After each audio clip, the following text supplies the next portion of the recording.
So the foundation of the government of Uhuru was the blood of human being. That is what brought them together. So the presidency of Uhuru Ruto was grounded or founded on human being blood. Are you getting it?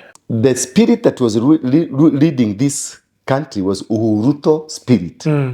So when Uhuru decided to fight Ruto, he started it became that he was fighting himself because it is the same spirit. So that is why he became so unpopular, completely unpopular, and nothing is that he pushed that worked. So what happened is that is how Ruto won. So when Ruto became into the power, he started fighting Uhuru. He became unpopular because it is the same altar.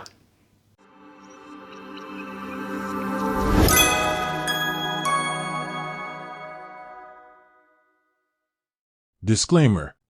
The views and opinions expressed by guests on Plug TV are solely their own and do not necessarily reflect the views, opinions, or policies of Plug TV, its management, or its affiliates. While we encourage open dialogue and freedom of expression, we do not endorse or take responsibility for any statements, remarks, or opinions that may be deemed controversial or offensive. Viewer discretion is advised, and we encourage respectful engagement and critical thinking as we continue to provide a platform for diverse perspectives. Mambo VP, of course, kwa mara nyingine due to public demand, nimeleta Apostle Ndura Waruinge. Oh yes. Mwaka unaisha? Well, and you want to mean people can demand? Me? Of course. Of all the people in this country. Apostle. Kila mwezi unajua nimeshawazoesha kila mwezi. I'm surprised. They have to see Apostle. What do you call Diori what? Pardon? Ulikuwa mnasema Diori? Tulikuwa nasema conspiracy theorist. Mara stories ajaba. Mara ni bangi. Wanasema mara sometimes wewe unafanya kazi na serikali. Mara nafanya kazi na serikali. How can you be speaking such audacious things without being, uogopi uko tu? You know, there is one thing people don't understand, and because we have been accustomed to this. Prophet. Prophet. I'm Prophet so-and-so. I'm Prophet Mwangi, I'm Prophet Ndura. So those are the people who are supposed to say things and are seen that are from God. What people don't understand, there is a big difference between prophets and the prophetic office. Yeah. You may be a prophet, but minus prophetic office. You may be having a prophetic office, but without being a prophet. So you can be a pastor and be having a prophetic office. You can be a prophet, prophesying, saying I'm prophet so-and-so, but you don't have prophetic office. What is prophetic office? Prophetic office, I may give a few examples of the people who have held prophetic offices. Moses had a prophetic office. Elijah. Adam himself had a prophetic office. Elijah had a prophetic office.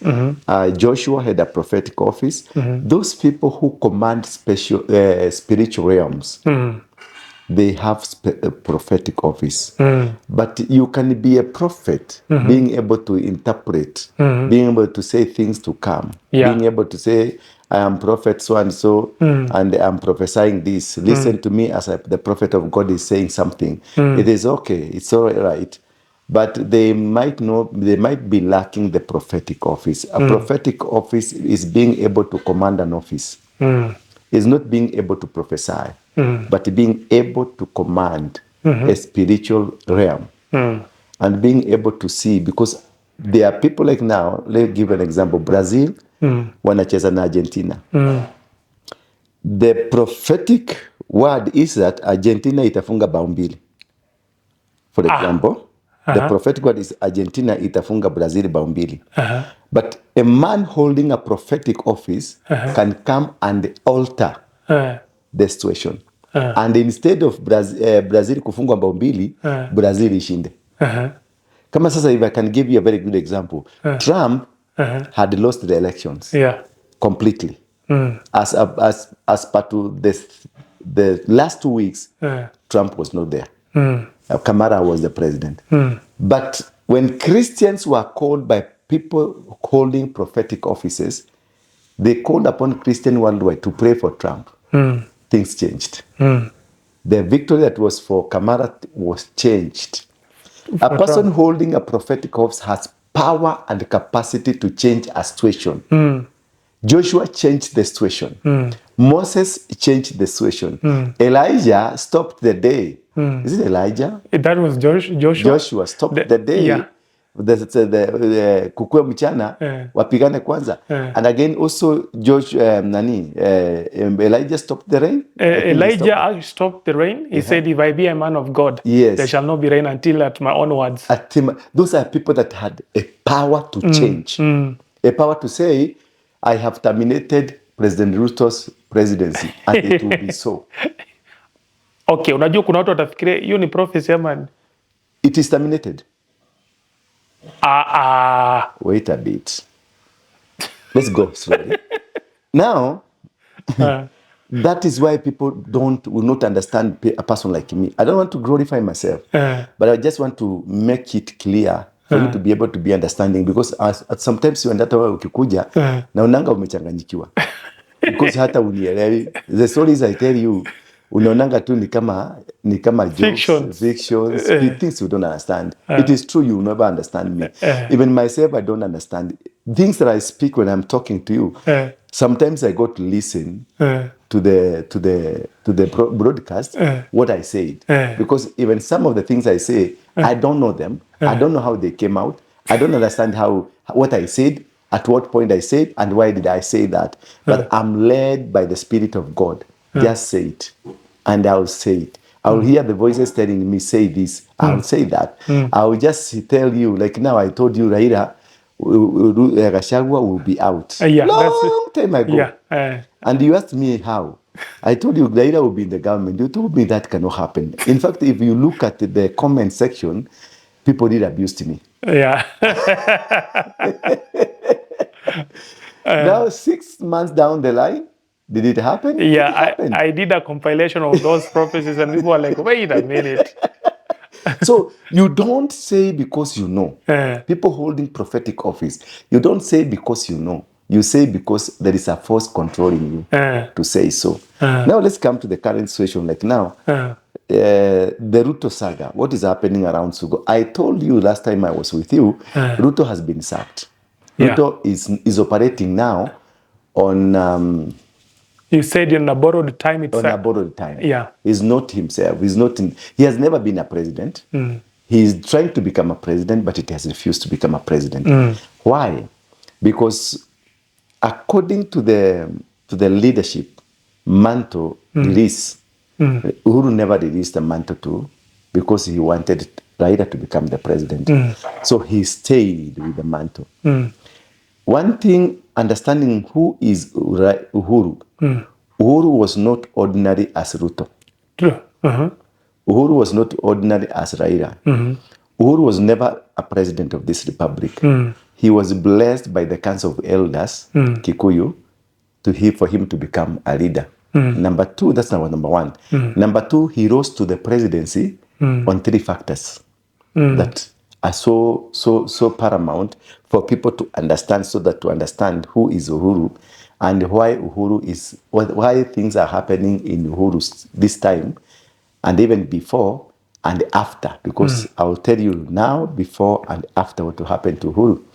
Now, Uhuru, once he was nominated by the former President Moi, he picked him in Ishaweri and made him to become a leader on an accelerated ascendancy of power. He became the KANU chairman. After KANU chairman, he was nominated MP. People were removed from seats so that he can now occupy. The same thing that happened to his father. His father, a person called Njiri in Muranga, was removed for Kenyatta to get into the Jiko. Many people were removed so that he can be in positions of leadership. The same as his son, many people, Mark Toh was removed to be a nominated MP, for Uhuru to become a nominated MP. Francis Hato in Thika was removed KANU chairman. Uhuru was given the KANU chairmanship. As he came up until he became the deputy prime minister, vacancy was created for him to ascend to power. That is not ordinary.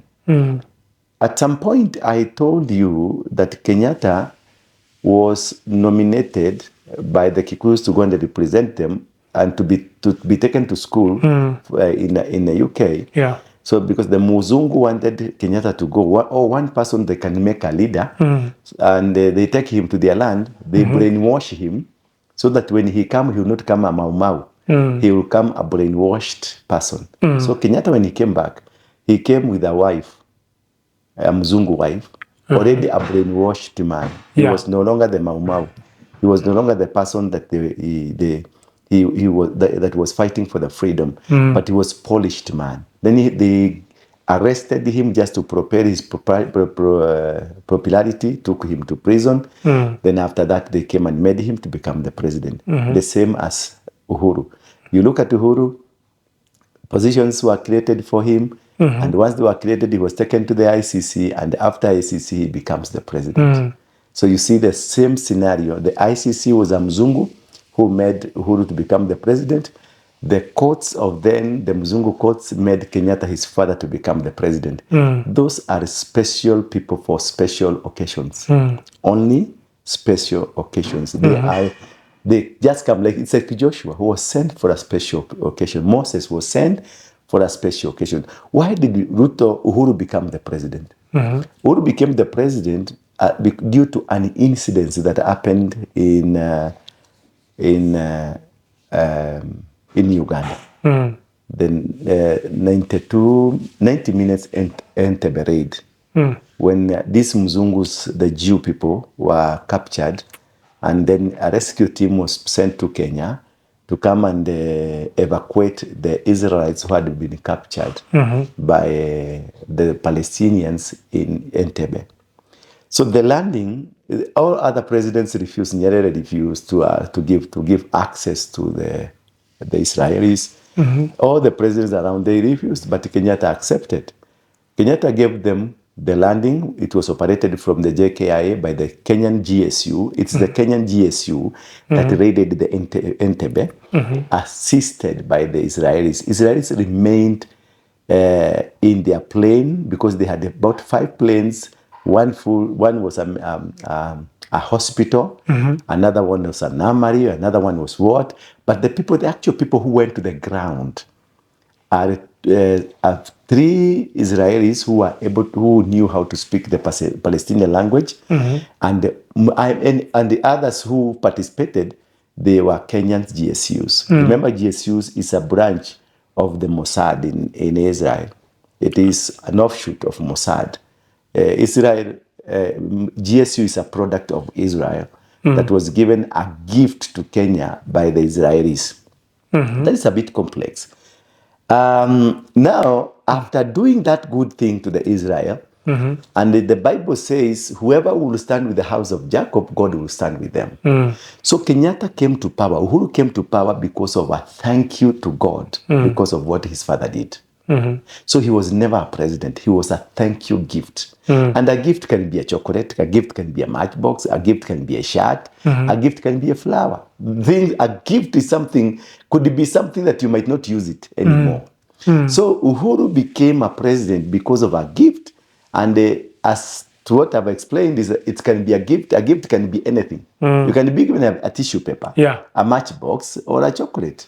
I think that you just consume it and that's the end of it. So Uhuru was never the president of this country, but God gave him grace of being accepted because of thank you. And once the grace went, Uhuru just decided to stick to the grace and walk with the grace. That is why now he wanted to push who will inherit this grace. It is Raila. Raila was never, and will never inherit any grace, any godly grace, because of a curse that is upon the family.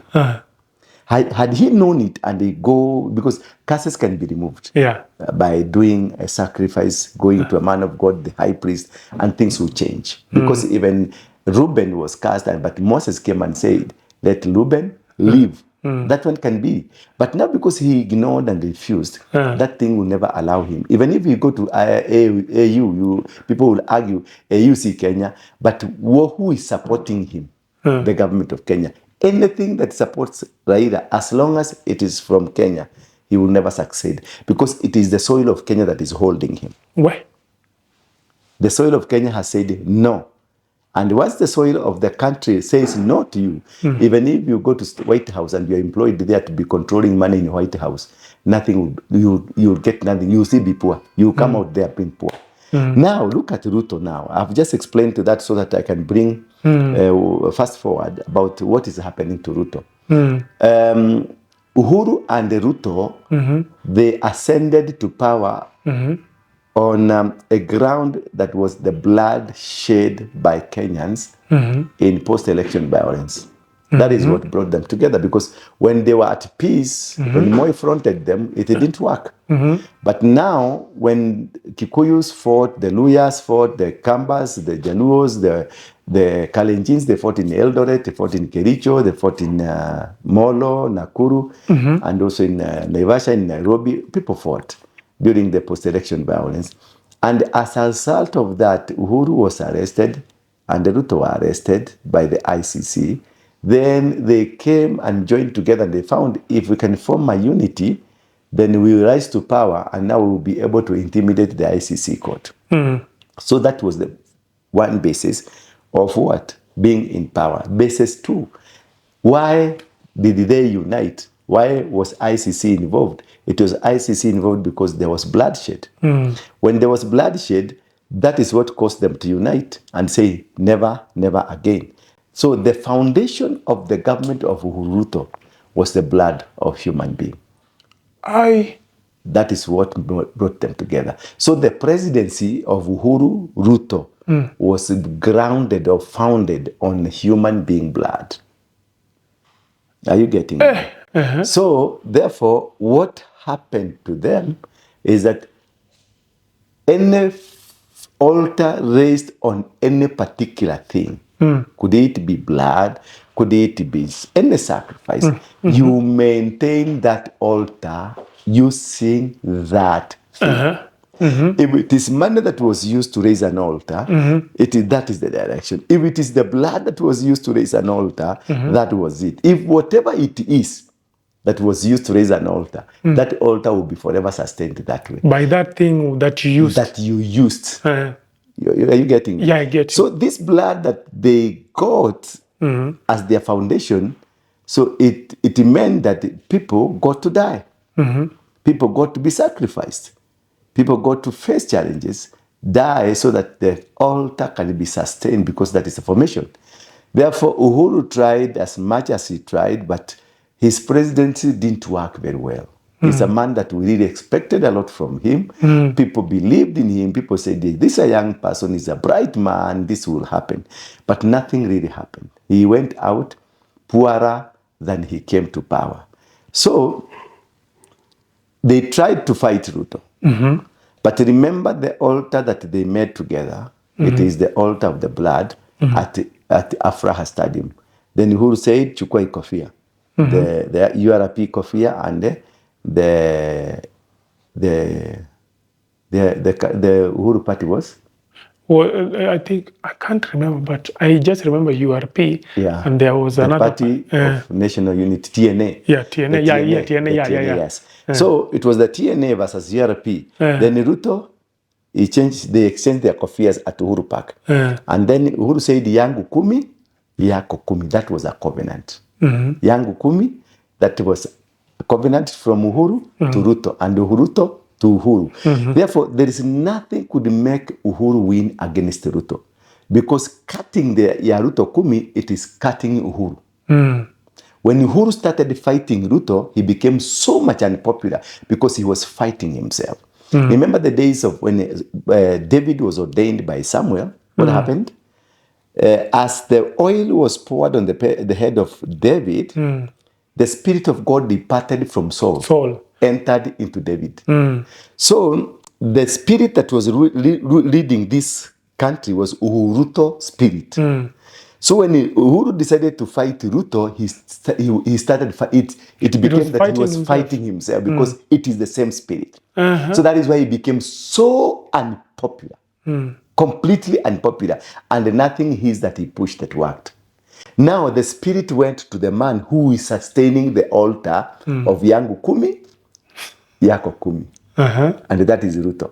And that is how he won. He won on an altar of the blood. That is why even the judges were unable to make a precise decision. They said, endeni mkaombe Mungu wenu, na sisi tukaombe Mungu wetu. The God that was speaking was the God of the blood of the people. So what happens is that is how Ruto won. So when Ruto became into the power, he started fighting Uhuru. He became unpopular because it is the same altar. Okay. What happened? Once they went until this tunaita hii finance bill. Yeah. Until the finance bill. Jensi wakakuja wakauliwa. Walipouliwa the blood ikamwagika. Now this Ruto serviced the altar. Who was the owner of the altar? It was not Ruto, but Uhuru, because he was a founder. So who became popular? Uhuru just became popular because they have shared, they have given their altar food that was required. Now Uhuru became very popular until again things have started not working. Ruto had to go to Gatondo Ishaweri to go and see how they can come together so the altar can be sustainable. Are you getting me? I get you. So what they are trying to do now, it is spiritual. People think it's political. Ruto and Uhuru, they are no longer political. They are very spiritual. And are they aware of all these spiritual aspects of it? They know what they are doing. These people are spiritualists. If there is anybody who believes in altars, it is Ruto. Because Ruto, it is not the man Ruto you know that is working. It is Olaibon, the Laibon spirit, the Samoe. Are you getting me?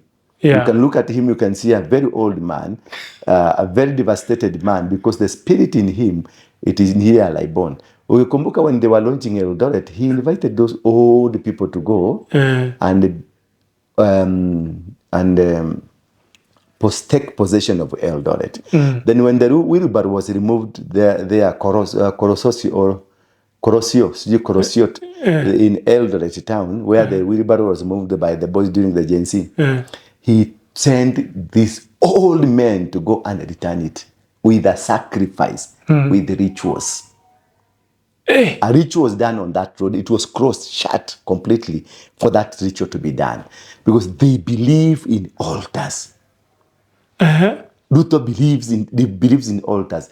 Kenyatta family controls virtually almost all altars. The demonic altars, the Freemason altars, that is the work of the Kenyatta family. They're the guardian of the Freemasons. Therefore, that was the real captivating thing. That's why they had to come together and they meet secretly because they discovered we are one, but we are fighting. So bringing this other bandwagon, look at now, bringing Akina Kabogo on board. Kabogo is the Kenyatta family. They are related. Kagwe is Michuki Kenyatta. Are you seeing me? Yeah. Lee is a son of Moi. Yeah. Are you seeing? So nobody outside their altar was brought in. So this is can I call it it's a family related Altar related family altar related operation.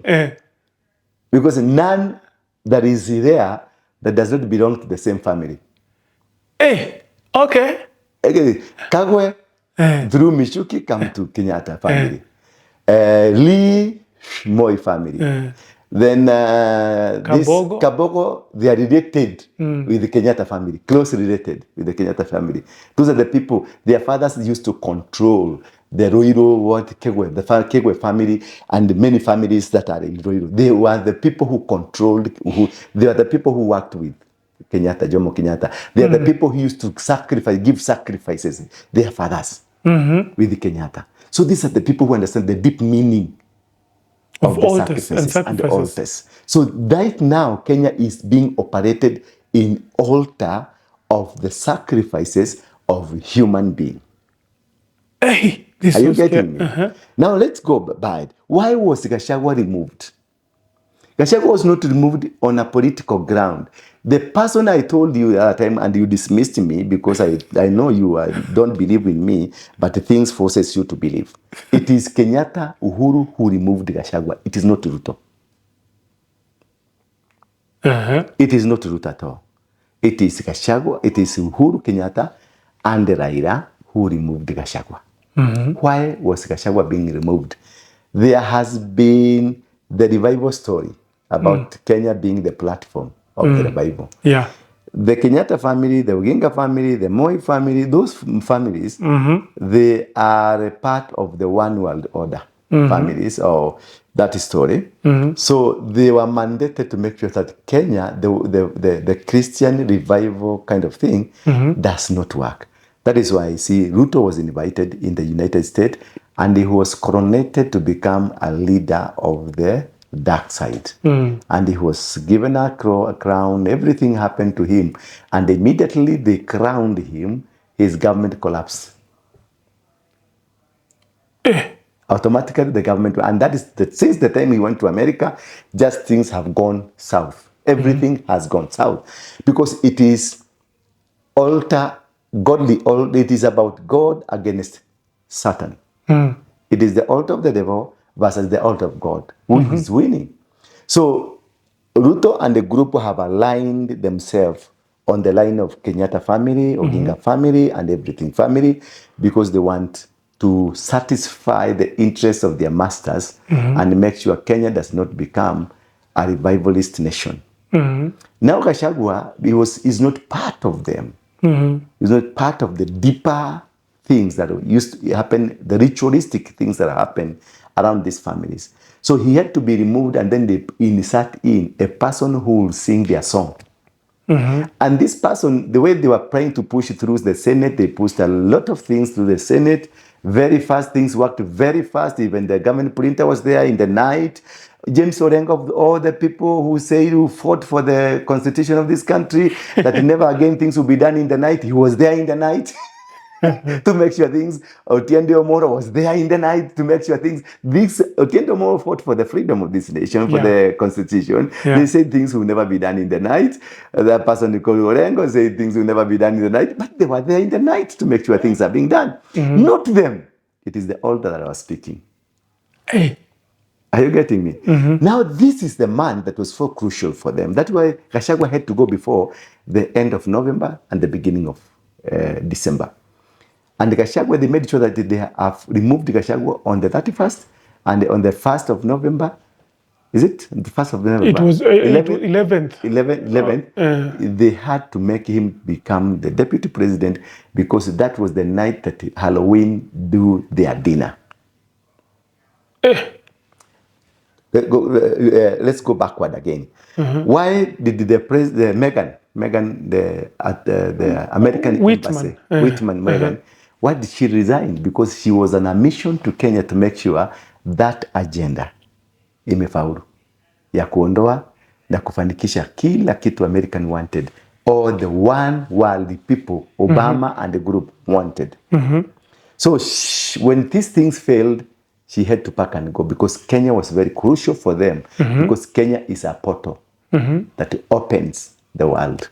Yeah. It's a portal that opens anything on the world. On the surface, and Kenya is the middle of the world where portals operate from. Therefore, when this thing failed, she had to go because she has failed the entire mission of the world. And that is how now Trump became the president and Kamara went down because the portal Kenya refused to open up. And that's where prophetically Gachagua was saying, niguse lakini bado siguse mulima. Because Mount Kenya is a book that described in the book of Isaiah 18. Yeah. About Mount Zion. That is where also they believe that the covenant, the Ark of the Covenant is in Mount Kenya. There are many things around Mount Kenya that I believe that is a story for another day. So therefore, what is happening between Uhuru and Ruto right now, they are trying to salvage what they were instructed by their masters. When Ruto went to see Uhuru, second day who went? The American ambassador, Yeah, I the British remember. ambassador, And the Israel, I and the think. Israeli ambassador. Yeah. Then what happened? An appointment of Kenyatta family members Yeah. and the Moi family members into power, because these are the people who are custodian of the country's altars. And because things are not working, they have to make them work. Number two,